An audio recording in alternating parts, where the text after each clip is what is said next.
Zina langa ndine Wanda Msisia from Times. Pakati pa a president panamveka kuti mafuna mutayenda nda MCP.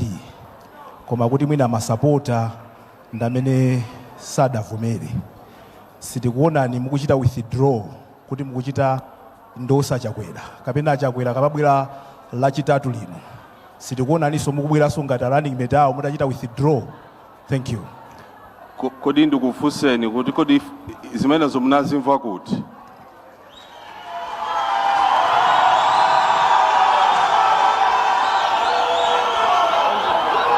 sumnamve zimene zopakama panga.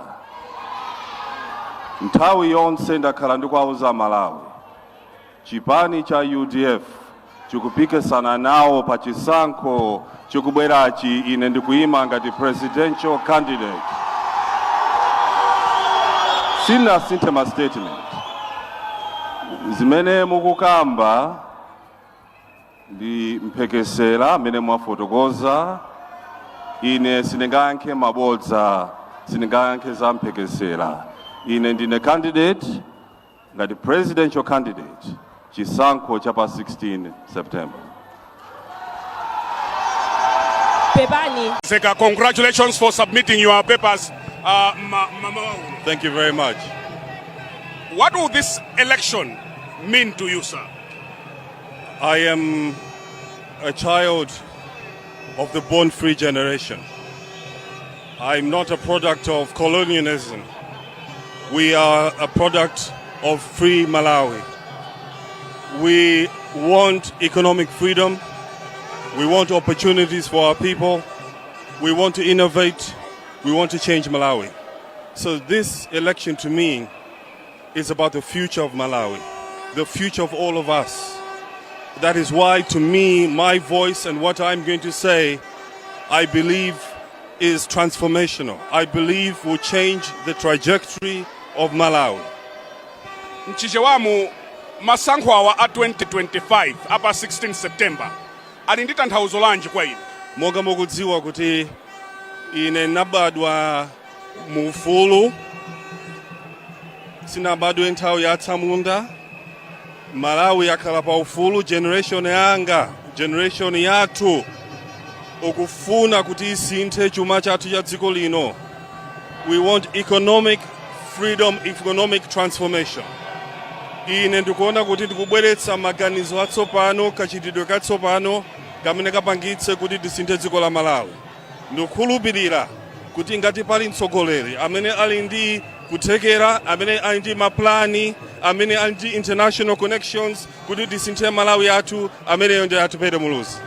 Chimene chidakupangitsani kuti muatenge Dr. Kalola, and I know him ngati mbusa, ndi chiyani? Ine ndikudziwa kuti Malawi aliyense kumudzi, mtauni, akudandaula kuti chuma sichikuyenda bwino. Akusowa ndalama, akusowa chakudya, katundu angokwera ndego tsiku ndi tsiku. Dr. Kalolo ndi amene ali kumudzi kukhala ndi anthu amene akukhala ndi anthu tsiku ndi tsiku. Akudziwa bwinobwino mavuto ndi kulira kwa Malawi. Inenso ndikudziwa, koma kuphatikiza kwa ine ndi Dr. Kalolo amenenso ndi new generation, ndi watsopano pandale, zibweretsa zinthu zachilendo zatsopano chifukwa chinyamata akufuna aone zinthu kusintha muno mdziko lathu la Malawi.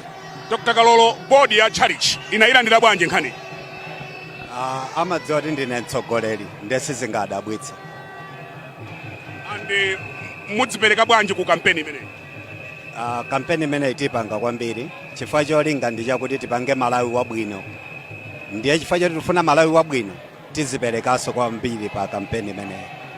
Pomalizira tikumva kuti mupita kumasintha masanano. Ndi uthenga wanji umene mukuatengera anthu aku Central Region?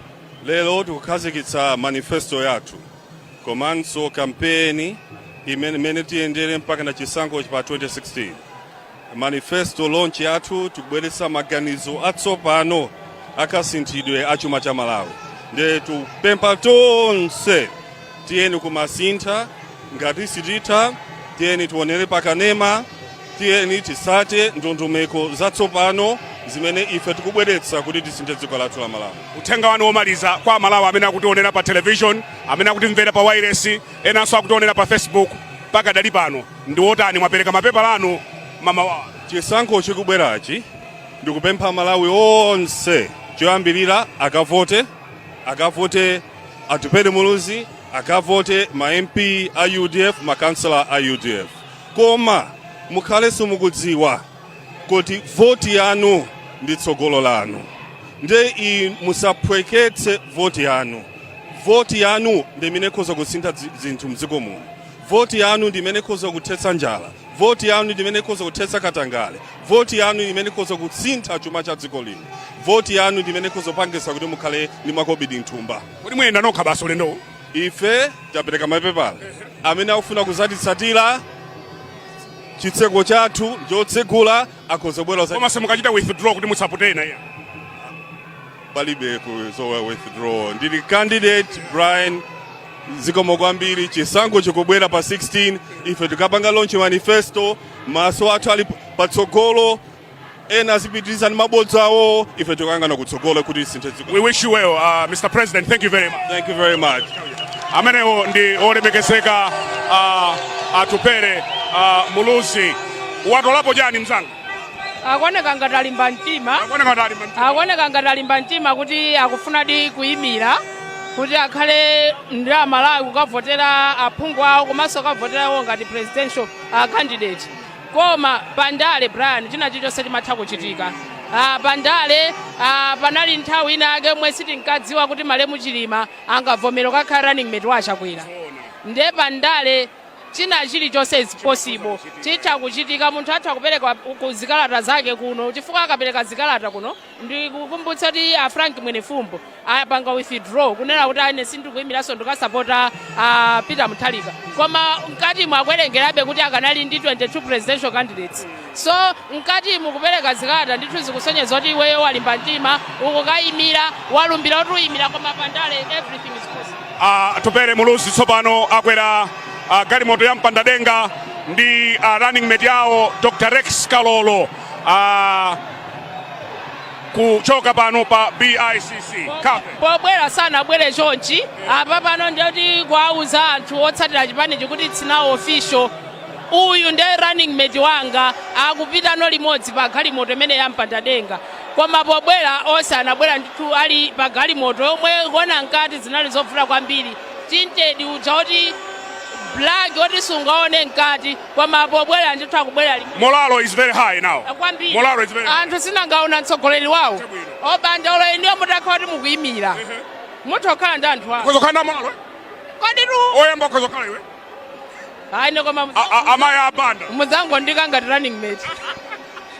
Muzango ndikangati running mate koma munthu ukakhoti iweyo uli ndi udindo wa utsogoleri. Magaza ndale zidzachipana anthu samasowa pamapezeka be anthu basi they will follow you. Ndiye pamenepo ndipomwe ndithu pakuonekera moralo pamenepo. Kodi Kalolo wasadabwere ndi amayi? Akuoneka choncho chifukwa mayi Atupele muluzi ali pambuyopo mayi akunyumba kwawo koma Kalolo kumbuyoko kulibe munthu zikuonetsa ngati. Yeah.